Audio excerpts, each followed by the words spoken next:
Welcome to the future. This might look like a plane, but what you're seeing is a car which can sprout wings and take to the skies. In this studio in Slovakia, Stefan Klein has made his childhood dream a reality, producing a real-life flying car called the Aeromobile.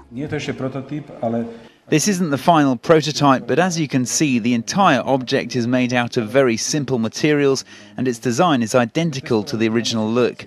We already tested it downtown, its parking skills and driving on the highway. On the highway it reaches up to 130 kilometers per hour without any problem. But on the highway, the Aeromobile's distinctive look is likely to turn heads. This is the transformation when the wings open within a few seconds. This is the key moment when the angle of the wing inclination is changed. A part of them tilts, which simulates the rotation of the plane body. Stefan hopes the car could help cut down on the time spent waiting for planes at airports, or even be used in places where airports don't exist at all. But of course, he doesn't expect to solve the problems of global transportation. The latest Aeromobile model will be produced next year, and then it's hoped the flying car will finally be available for customers to buy.